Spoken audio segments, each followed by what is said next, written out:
Let's just go. All right, guys, little different look. Same shirt. I like my pugs.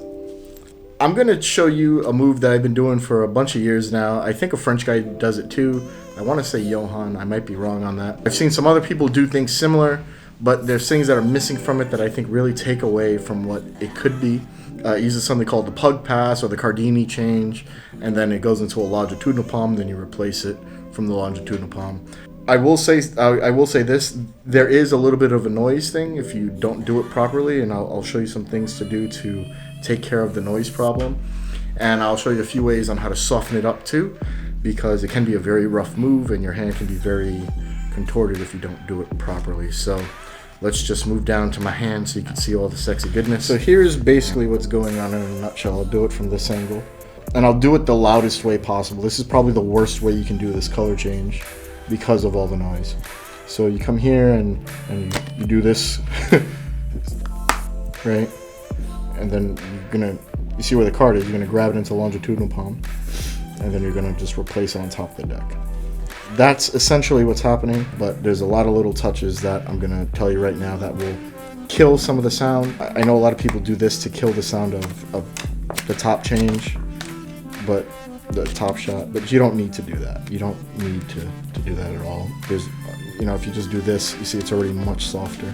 And I'll tell you what all that is after I pick up my cards, okay? Here's what's gonna happen. You're gonna start out with a double lift, and I'll start this with the card square on the deck to do the change, and then I'll explain how to do it from an up jog position. I went over some of this in my mystery card that I did for Illusionist on Magic Stream. So some of that is in there on the one-handed Cardini thing, but it's going to be incomplete for this. So because you don't have to do the whole thing to do this color change. So you're going to start with a double. Any double you want to do is fine, as long as you don't riffle up the back like this. I don't care. So you start with a double, and the first thing you want to do to kill the sound of this, because you're going to pull this card around the deck, the first thing you're going to want to do is pull back on the top card with your pinky just a little bit.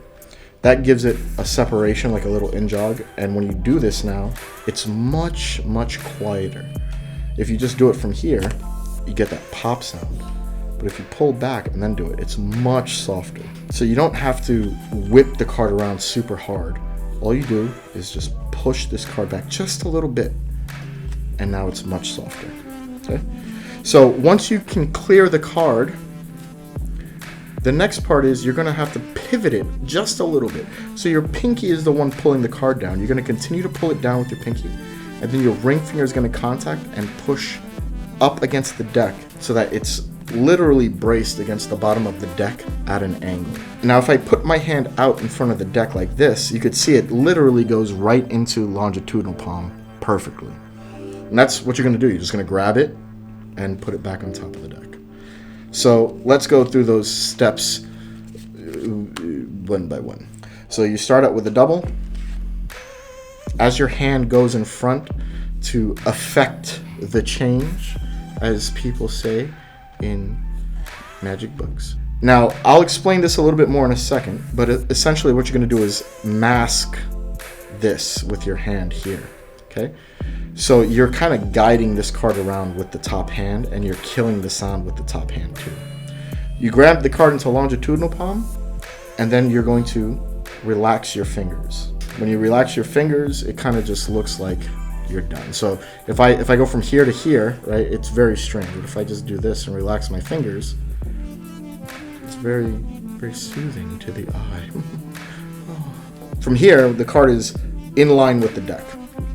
When you bring your hand back so that your pinky is perpendicular to the longitudinal side of the deck, that makes the card in line with the deck. So now you just pull forward, your thumb contacts the back of the deck, you release, and your hand will wipe over. So it's doing this, not this. I mean, you could do that, I guess, if you could time it right, but it then starts to look like you're releasing something because this thumb kind of pops as a natural reaction. So if you just go here, right, there's no popping because your thumb is hitting that end of the deck. So that's the beginning of it. That's the simplest version, in my opinion, just because it's in line with the deck.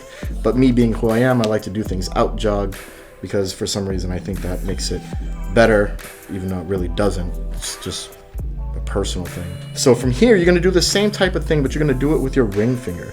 Now, because of the situation of the cards, you really don't have to pull that card down and do anything different.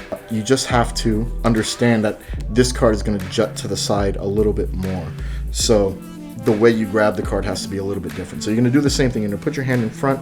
You're going to do the change as your hand comes back. Now you're going to still replace it the same way, but once your thumb hits the end, your hand is going to continue forward and your index finger is going to push that card in underneath your hand. Let's go through why my hand is on top. You start out with the double, you out jog the double, or you don't, whatever. I'm just going to go through why my hand is there. If I were to just do this, pug pass or Cardini change or whatever you want to call it, what would happen is this card would flap straight up. And that's a lot to move when it doesn't need to. So if I put my finger right on the corner that's going to move up, it now bends the card and it helps guide it into position. So if I just move my hand up, the card just gets there. So that's what you're going to do with your hand. Your hand is going to contact around the ball of the index finger. The corner, if you're a righty like me, you're going to aim for this to hit right around here. So as you come back, you're going to hit that corner with your hand, and now your hand goes down to here and rocks forward, and the card is in position now. And as it rocks forward, your hand just grabs it, bends and relaxes, and then you can go right into the change.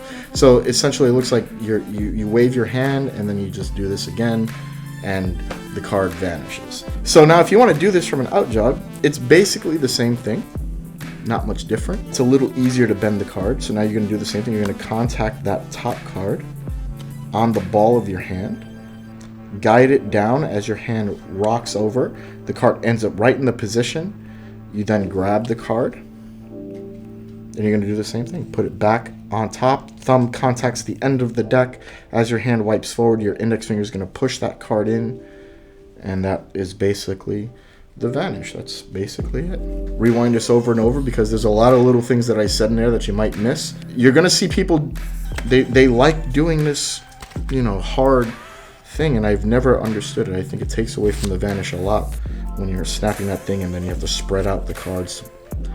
Just take it easy.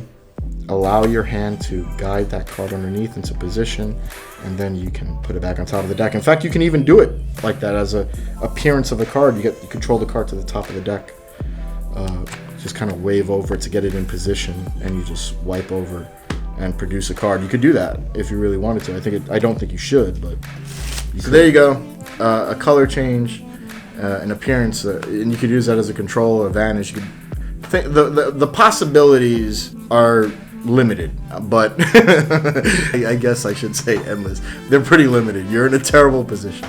The angles are pretty bad on it, and if you don't do it right, it's very loud. So practice it.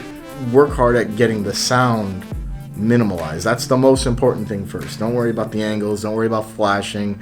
Don't worry about cards pop. Just work on the sound first. Once you get the sound, everything else will start falling into place. So practice that. If you like what I'm doing, give me a thumbs up. Don't smash the like button. Instead, I want you to uppercut the like button. And if I can get at least 10 likes, I'll give you another tutorial. So basically that means I'm giving you a tutorial anyway. So if you like, just give me a thumbs up.